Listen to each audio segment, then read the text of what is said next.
భరత్ ఒకసారి ఈ election schedule మొత్తం చూస్తే గతంలో 2014లో 9 ఫేజుల్లో ఉండేవి, ఇప్పుడు 7 ఫేజులు ఉన్నాయి. ఎందుకు తగ్గింది? ఇది ఒక్క మన తెలంగాణలో ముందు అయిపోయినంతే, మిగతా దాంతో పోలిస్తే ఎందుకు 2 ఫేజులు తగ్గించినట్టు కనిపిస్తుంది? అయితే మనం ఇక్కడ ఒకటి గుర్తుపెట్టుకోవాల్సిన విషయం ఏంటంటే, ఫేజులు తగ్గిన ఫస్ట్ ఫేజ్ పోలింగ్కు లాస్ట్ ఫేజ్ పోలింగ్కు డేస్ సంఖ్య మాత్రం పెరిగింది. లాస్ట్ టైం ఫస్ట్ ఫేజ్ పోలింగ్కు లాస్ట్ ఫేజ్ పోలింగ్కు 37 డేస్ ఉంటే ఈసారి మాత్రం 39 డేస్ ఉంది. అంటే ఏప్రిల్ 11న మొదటి విడత పోలింగ్ ఉంటే మే 19న చివరి విడత పోలింగ్ ఉంది. ఓవరాల్గా చూసుకుంటే 39 రోజుల పాటు ఎలక్షన్స్ జరగనున్నాయి. 2004లో కేవలం 21 డేస్లోనే మొత్తం కంప్లీట్ చేశారు. 2009కి వచ్చేసరికి అది 30+ అయింది. 2014కి వచ్చేసరికి 37 అయింది. ఈసారి 39 డేస్ ఉంది. అభ్యర్థులు ఏకంగా అంటే తెలంగాణ ఆంధ్రప్రదేశ్ అభ్యర్థులు దాదాపు 40 to 43 డేస్ వెయిట్ చేయాలి. అంటే లాస్ట్ టైం ఏం చేశారంటే polling first phase April 7th start చేసి 2 డేస్కే మళ్ళీ వేరే పోలింగ్ పెట్టారు. కానీ ఈసారి మాత్రం మినిమం 5 రోజుల నుంచి 7 రోజుల గ్యాప్ ఉంది. ఫస్ట్ ఫేజ్ ఏప్రిల్ 11, 18, తర్వాత 23, 29, మే 6, 12, 19 ఇట్లా 5-6 రోజులు 6 రోజుల నుంచి 7 రోజుల గ్యాప్ ఉంది. అయితే తెలంగాణ ఆంధ్రప్రదేశ్లో మాత్రం ఫస్ట్ టైం బహుశా అంటే 1999 నుంచి పార్లమెంట్తో పాటే ఎలక్షన్ జరుగుతున్నాయి. ఉమ్మడి ఆంధ్రప్రదేశ్ ఉన్న సమయంలో కూడా తెలంగాణ ఆంధ్రప్రదేశ్లో వేర్వేరు ఫేజుల్లో ఉన్నాయి. 99, 2004, 2009లో తెలంగాణ ఉత్తరాంధ్రలో ఫస్ట్ విడత ఎలక్షన్స్ నిర్వహించారు. అటు రాయలసీమ దక్షిణాంధ్రలో సెకండ్ ఫేజ్ కండక్ట్ చేశారు. 2014లోనేమో తెలంగాణలో ఉన్న 17 పార్లమెంట్ స్థానాలు, తెలంగాణలో ఉన్న అసెంబ్లీ స్థానాలు అన్నింటిలో కూడా, ఎందుకంటే అప్పటికి విభజన బిల్లు పాస్ అయిపోయింది. ఆంధ్రప్రదేశ్ స్టేట్ మొత్తానికి తర్వాతి ఫేజ్లో నిర్వహించారు. అయితే ఈసారి మన 2 రాష్ట్రాలకు కలిపి ఒకటే రోజు పెట్టడానికి కారణం ఏంటంటే, రజత్ కుమార్ నుంచి ఒక రిక్వెస్ట్ వెళ్ళింది కేంద్ర ఎన్నికల సంఘానికి. ఇక్కడ ఓటేసిన వాళ్ళు అక్కడ కూడా వెళ్ళి ఓటేస్తున్నారు, డూప్లికేషన్ ఆఫ్ ఓటర్స్ ఉంది. ఎన్ని జాగ్రత్తలు తీసుకున్నా 2 చోట్ల ఓటు హక్కు ఉన్న వాళ్ళు చాలా పెద్ద సంఖ్యలో ఉన్నారు. లాస్ట్ టైం ఏప్రిల్ 30న ఇక్కడ ఓటేశారు, మే 7th వెళ్ళి చాలా పెద్ద ఎత్తున మళ్ళీ అక్కడ కూడా ఓటేశారు. సో దీన్ని నివారించాలంటే ఒకటే ఫేజ్ పోలింగ్ పెడితే కనుక సాధ్యమైనంత నివారించవచ్చు. అంటే ఇక్కడ హైదరాబాద్లో ఓటేసి మళ్ళీ 6 గంటల్లో విజయవాడ ఓటేసే వాళ్ళు ఉండరా అంటే ఉండొచ్చు, కానీ బట్ చాలా తక్కువ అవకాశం ఉంటుంది ఈ విశాఖపట్నం, శ్రీకాకుళం లాంటి ప్రాంతాలకు చేరుకునేందుకు. అందుకోసం ఒకటే ఫేజ్లో మాకు పోలింగ్ పెట్టండి తెలంగాణ ఆంధ్రప్రదేశ్లో అని రిక్వెస్ట్ చేశారు. దాన్ని ఎలక్షన్ కమిషన్ యాక్సెప్ట్ చేసింది. ఇక ఫస్ట్ ఫేజ్లోనే పోలింగ్ పెట్టమని తెలంగాణ ప్రభుత్వం రిక్వెస్ట్ చేసింది కేంద్ర ఎన్నికల సంఘాన్ని. ఎందుకంటే మీరు ఎట్లాగో ఫస్ట్ ఫేజ్లో పోలింగ్ పెడితే ఫస్ట్ ఫేజ్ పోలింగ్కు కౌంటింగ్కు దాదాపు 30 నుంచి 30 రోజుల పైన గ్యాప్ ఉంటుంది అనుకున్నారు. ఇప్పుడు 30 దాదాపు 42 రోజులు ఉంది. సో ఈ 42 రోజుల్లో మేము జెడ్పీటీసీ, ఎంపీటీసీ ఎలక్షన్స్ కూడా కండక్ట్ చేస్తాం, కొత్త మున్సిపాలిటీకి కూడా ఎలక్షన్ కండక్ట్ చేస్తాం. సో దట్ రాష్ట్రంలో మొత్తం ఎలక్షన్స్ కంప్లీట్ అవుతాయి. ఇక పాలన మీద దృష్టి కేంద్రీకరించవచ్చని ఇక్కడ హైదరాబాద్కు వచ్చి ఈసీ రివ్యూ చేసినప్పుడు రాష్ట్ర ప్రభుత్వం తరఫున చీఫ్ సెక్రటరీ రిక్వెస్ట్ చేశారు. సో ఈ రెండింటిని కూడా ఎలక్షన్ కమిషన్ మన్నించింది. అందుకనే ఫస్ట్ ఫేజ్లోనే 2 ఎలక్షన్స్ కూడా పెట్టారు. సో ఓవరాల్గా అతిపెద్ద ప్రక్రియ అంటే ఇప్పటి వరకు స్వతంత్ర భారత చరిత్రలో ఈ షెడ్యూల్ విడుదలైనప్పటి నుంచి మళ్ళీ రిజల్ట్ వచ్చేంత వరకు ఇంత సుదీర్ఘ ప్రక్రియ ఎప్పుడు కూడా జరగలేదు. మార్చి 10న స్టార్ట్ అవుతున్న ప్రక్రియ మే 23వ తేదీన ముగియబోతుంది. అంటే దాదాపు 2 నెలల 3 రోజులు, అంటే 65 రోజులు దాదాపు ప్రక్రియ ఉండే అవకాశం కనిపిస్తోంది. మే 26వ తేదీన సిక్కిం అసెంబ్లీ పదవి కాలం ముగుస్తోంది. అంతకు 3 రోజుల ముందే ఈ మొత్తం ప్రాసెస్ను కూడా ఈసీ కంప్లీట్ చేస్తుంది. సో ఫేజెస్ తగ్గిన, లాస్ట్ టైం 9 ఫేజెస్ ఉన్నా ఈసారి ఫేజ్ 7 ఫేజులు తగ్గించినా సరే దాన్ని మాత్రం ఓవరాల్ లెంత్ మాత్రం చాలా ఎక్కువనే ఉందని చెప్పొచ్చు. ఎస్పెషల్లీ 3 రాష్ట్రాలు చాలా క్రిటికల్గా భావించింది ఎలక్షన్ కమిషన్. ఒకటి యూపీ, బీహార్, వెస్ట్ బెంగాల్. ఇక్కడ ఎప్పుడు కూడా లాస్ట్ టైం కూడా మనం చూసాం దాదాపు 6 ఫేజుల్లో పోలింగ్ జరిగింది. ఈసారి 7 ఫేజుల్లో పోలింగ్ పెట్టారు. జమ్మూ కాశ్మీర్లో అయితే 5 ఫేజుల్లో పోలింగ్ పెట్టారు. అంటే జమ్మూ కాశ్మీర్లో అసెంబ్లీ ఎన్నికలు జరగట్లేదు, కానీ పార్లమెంట్ ఎలక్షన్స్ మాత్రం కండక్ట్ చేస్తున్నారు. దీంతో పాటే ఇక్కడ ఎందుకు ఒక ప్రశ్న రావచ్చు, మరి ఎలక్షన్ ఎట్లాగో కండక్ట్ చేస్తున్నారు కదా, అసెంబ్లీకి కూడా కండక్ట్ చేయొచ్చు కదా పార్లమెంట్తో పాటే అన్న క్వశ్చన్ ఒకటి అందరికీ సహజంగానే రావడం సహజమే. ఎందుకంటే ఇంకొక బ్యాలెట్ పేపర్ పెడితే, బ్యాలెట్ యూనిట్ పెడితే సరిపోతుంది. సెక్యూరిటీ ఫోర్సెస్ ఎట్లాగో అదే ఉంటాయని. అయితే ఇక్కడ ఎలక్షన్ కమిషన్ చెప్పిన కారణం ఏంటంటే జమ్మూ కాశ్మీర్లో అక్కడ నిల్చున్న ప్రతి క్యాండిడేట్ కూడా ఎలక్షన్ కమిషను అక్కడ సెక్యూరిటీ ఫోర్సెస్ భద్రత ఇవ్వాల్సి ఉంటుంది. ఎందుకంటే అక్కడ ఎన్నికలనే బహిష్కరించమని ఉగ్రవాదులు పిలుపునిస్తారు.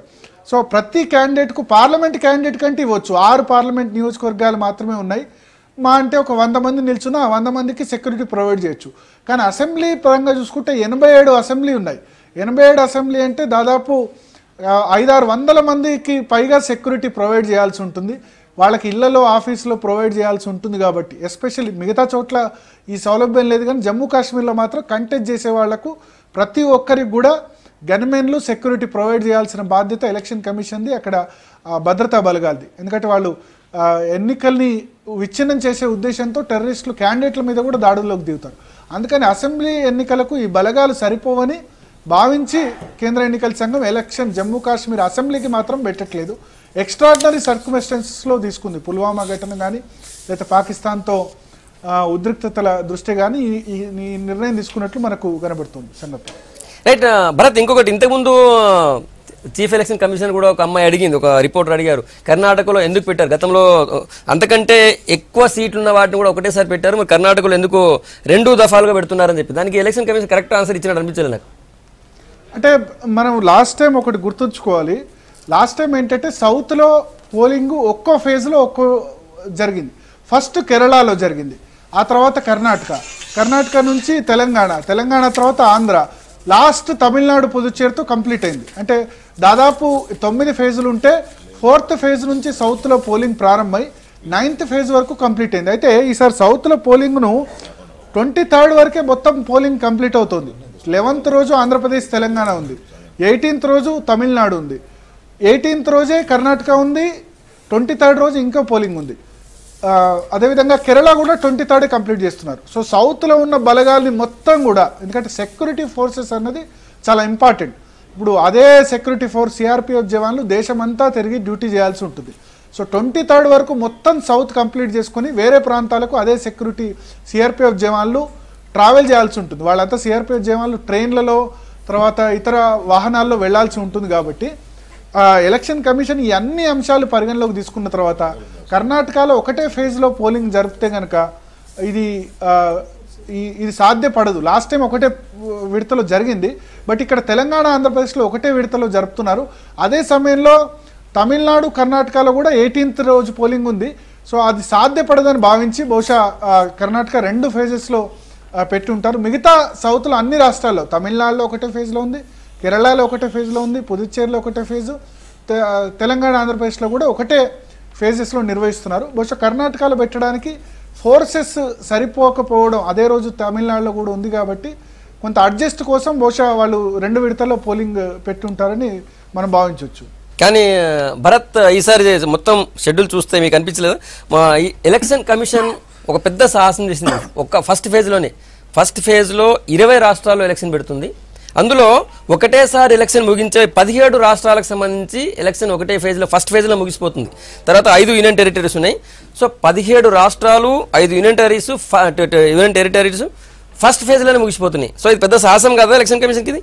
అంటే ఇక్కడ మనం అర్థం చేసుకోవాల్సిందంటే ఫస్ట్ ఫేజ్లో 22 రాష్ట్రాలు అంటే 17 కేంద్రపాలిత ప్రాంతాల్లో 5 యూనియన్ టెరిటరీస్లో పోలింగ్ ప్రారంభం అవుతుంది. 22 కంప్లీట్ కాదు. ఎగ్జాంపుల్ తీసుకుంటే ఇప్పుడు ఫస్ట్ ఫేజ్లో యూపీలో ఉంది. యూపీ ప్రతి ఫేజ్లో కూడా పోలింగ్ ఉంటుంది. 7 ఫేజులు అయితే 7 ఫేజుల్లో కూడా పోలింగ్ ఉంటుంది. బీహార్ ఉంది. బీహార్ 7 ఫేజులకు 7 ఫేజుల్లో కూడా ఎక్కడో ఒక చోట పోలింగ్ జరుగుతూనే ఉంటుంది. అట్లాగే వెస్ట్ బెంగాల్ కూడా 7 ఫేజులకు 7 ఫేజులు ఏదో ఒక చోట పోలింగ్ జరుగుతూనే ఉంటుంది. పోలింగ్ కంప్లీట్ అయ్యేటివి ఫస్ట్ ఫేజ్లో కేవలం ఒక 10 రాష్ట్రాలు అంటే తెలంగాణ, ఆంధ్రప్రదేశ్ ఇటువంటి రాష్ట్రాలు 10-12 రాష్ట్రాలు మాత్రమే ఉన్నాయి. ఎగ్జాంపుల్ తీసుకుంటే మహారాష్ట్ర మనకు 4 ఫేజెస్లో మహారాష్ట్రలో పోలింగ్ పెట్టారు. అట్లాగే జార్ఖండ్, ఒడిశాలో కూడా 4 ఫేజెస్లో పెట్టారు. జమ్మూ కాశ్మీర్లో 5 ఫేజెస్లో పోలింగ్ పెట్టారు. అంటే జమ్మూ కాశ్మీర్లో మొదటి విడత ఒక పార్లమెంట్ స్థానం జరుగుతుంది. శ్రీనగర్ మొదటి విడత జరిగితే రెండో విడత అనంతనాగ్. భరత్, నేను అదే చెప్తున్నా, మొత్తం ఫస్ట్ పేజ్లోనే పూర్తయ్యేటువంటి రాష్ట్రాలు ఇప్పుడు ఆయన చెప్పిన దాంట్లో లెక్క చూస్తే 17 రాష్ట్రాలు పూర్తవుతుంది భరత్. 5 యూనియన్ టెరిటరీస్ పూర్తవుతున్నాయి. మీరు అన్నట్టు కర్ణాటక, మణిపూర్, రాజస్థాన్, తర్వాత యూపీ అవన్నీ కూడా నెక్స్ట్ డిఫరెంట్ ఫేజెస్లో ఉన్నాయి. కానీ 17 రాష్ట్రాల్లో ఒకేసారి పూర్తి చేస్తుంది ఫస్ట్ ఫేజ్లో. అయితే ఆంధ్రప్రదేశ్, అరుణాచల్ ప్రదేశ్, గుజరాత్, హర్యానా, హిమాచల్ ప్రదేశ్, మీరు అన్నట్టు బీహార్ అవి లేవు. కానీ మేఘాలయ చిన్న చిన్న రాష్ట్రాలని, పెద్ద రాష్ట్రాల్లో ఆంధ్రప్రదేశ్ ఉంది, గుజరాత్, తర్వాత తమిళనాడు, ఉత్తరాఖండ్ ఇవి ఉన్నాయి. కొన్ని పెద్ద 4-5 ఉన్నాయి. ఇక మిగతా చిన్న చిన్న రాష్ట్రాలు 5, 6, 4, 1, 2 ఉన్నటువంటి లోక్సభ కాన్స్టిట్యూన్సీ ఉన్నటువంటి ఇవి ఉన్నాయి, స్టేట్స్ ఉన్నాయి. అయినా కూడా ఒక రకంగా 20 అంటే 17 స్టేట్స్, నా లెక్క నేను లెక్క చేస్తే 17 స్టేట్స్ వస్తున్నాయి. అది కొద్దిగా సాహసం అనిపించింది నాకైతే. అంటే మనం ఇక్కడ గుర్తుంచుకోవాల్సింది ఏంటంటే 17 రాష్ట్రాలు, 5 కేంద్రపాలిత ప్రాంతాల్లో ఫస్ట్ ఫేజ్లో ఎలక్షన్ ఉంది. కానీ 17 రాష్ట్రాల్లో ఎలక్షన్ ప్రాసెస్ మొత్తం కంప్లీట్ కాదు. ఎగ్జాంపుల్ తీసుకుంటే ఈ ఫస్ట్ ఫేజ్లో 22 మొత్తం యూనియన్ టెరిటరీస్ కలుపుకుంటే 22 రాష్ట్రాల్లో ఉన్న కంప్లీట్ మొత్తం ఎలక్షన్ ప్రాసెస్ కంప్లీట్ అయ్యేది దాదాపు 13-14 రాష్ట్రాల్లోనే. మిగతా 8 రాష్ట్రాల్లో సెకండ్ ఫేజ్లో, థర్డ్ ఫేజ్లో కూడా ఎలక్షన్ జరుగుతూనే ఉంటుంది. ఉత్తరప్రదేశ్లో ప్రతి విడత కూడా పోలింగ్ ఉంది. సో ఉత్తరప్రదేశ్లో పోలింగ్ కంప్లీట్ అవుతుందని చెప్పలేము. సో పోలింగ్ కంప్లీట్ అయ్యే రాష్ట్రాలు మనకు 12-13 కనబడుతున్నాయి. పంజాబ్ ఉంది ఎగ్జాంపుల్. పంజాబ్లో ఫస్ట్ ఫేజ్లోనే పోలింగ్ ఒకటే ఫేజ్లో కంప్లీట్ చేస్తున్నారు. ఆంధ్రప్రదేశ్, అరుణాచల్, గోవా, గుజరాత్ ఇటువంటి రాష్ట్రాల్లో, హర్యానా, హిమాచల్ ఈ ఒకటే ఫేజ్లో కంప్లీట్ అయ్యేవి దాదాపు 12-13 ఉన్నాయి. కానీ యూపీ, వెస్ట్ బెంగాల్, జార్ఖండ్, బీహార్ ఇటువంటి రాష్ట్రాల్లో దాదాపు ఎవ్రీ ఫేజ్లో పోలింగ్ ఉంది. సో ఓవరాల్గా మనం చూసుకుంటే 22 రాష్ట్రాల్లో కంప్లీట్ కాదు, ఒక 12-13 రాష్ట్రాల్లో మాత్రం మొదటి విడతనే పోలింగ్ కంప్లీట్ చేస్తారు. ఆ తర్వాత ఏంటంటే నక్సల్స్ ప్రభావిత రాష్ట్రాల దగ్గరికి ఎక్కువ తర్వాత ఫేజుల్లో పోలింగ్ పెట్టారు. ఎగ్జాంపుల్ తీసుకుంటే జార్ఖండ్ ఉంది. జార్ఖండ్ నక్సల్స్ ప్రభావిత ప్రాంతం. అక్కడ 4 విడతల్లో పోలింగ్ పెట్టారు. తర్వాత ఛత్తీస్గఢ్లో 3 విడతల్లో పోలింగ్ పెట్టారు. తర్వాత ఒడిశాలో 4 విడతల్లో పోలింగ్ పెట్టారు. బీహార్లో అయితే 7 విడతల్లో ఉంది. So first less complicated states అంటే తెలంగాణ, ఆంధ్రప్రదేశ్ ఇవన్నీ కొంచెం కాంప్లికేటెడ్ తక్కువ ఉన్న స్టేట్స్లో పూర్తిగా పోలింగ్ కంప్లీట్ చేసుకుంటే ఇక ఇక్కడ పోలీస్ ఫోర్సెస్ అవసరం లేదు, తద్వారా వేరే రాష్ట్రాలకు షిఫ్ట్ చేయొచ్చని ఎలక్షన్ కమిషన్ భావించింది. అయితే మనం 20 రాష్ట్రాల్లో పోలింగ్ అవుతున్నా ఫస్ట్ ఫేజ్లో పోలింగ్ ఏది 91 సీట్స్. హయ్యెస్ట్ పోలింగ్ ఏ విడతలో జరుగుతుందంటే థర్డ్ ఫేజ్లో, అంటే 23వ తేదీన చాలా ఎక్కువ సీట్లలో పోలింగ్ జరుగుతుంది. హయ్యెస్ట్ 115 సీట్లలో ఏప్రిల్ 23న పోలింగ్ జరుగుతుంది. ఏప్రిల్ 11న రాష్ట్రాల సంఖ్యలో చూసుకుంటే 22 అయినా 22 రాష్ట్రాలైనా 91 సీట్లలోనే పోలింగ్ జరుగుతుంది. ఏప్రిల్ 18వ తేదీన 97 సీట్స్లో జరుగుతుంది. అదేవిధంగా ఏప్రిల్ 23కు వచ్చేసరికి 115 సీట్లో జరుగుతుంది. సో అన్నిటికంటే పెద్ద పోలింగ్ ఏ రోజు అంటే ఏప్రిల్ 23గా చెప్పుకోవాలి. ఎందుకంటే అన్నిటికంటే 7 విడతల్లో ఎక్కువ సంఖ్యలో పార్లమెంట్ సీట్లకు జరుగుతోంది 115. ఇక లాస్ట్ 5th ఫేజ్లో కేవలం 51 సీట్లకు జరుగుతుంది. 6th, 7th వచ్చేసి 59 సీట్లలో జరుగుతుంది. అంటే చివరి ఫేజుల్లో కొంత సమస్యాత్మక ప్రాంతాలకు ఈసీ ప్రాధాన్యం ఇచ్చింది. సో దట్ 23వ తేదీ వరకే సౌత్ మొత్తం కంప్లీట్ అవుతుంది. సౌత్ మొత్తం కంప్లీట్ అయిన తర్వాత ఆ కేంద్ర బలగాలన్నిటి కూడా వేరే రాష్ట్రాలకు షిఫ్ట్ చేస్తారు. ఛత్తీస్గఢ్ షిఫ్ట్ చేస్తారు, జార్ఖండ్ షిఫ్ట్ చేయొచ్చు. సో ఆ విధంగా ఈ భద్రతా బలగాలకు అనుగుణంగా పూర్తిగా షెడ్యూల్ తయారు చేసినట్టు మనకు అర్థమవుతుంది. సంగప్ప.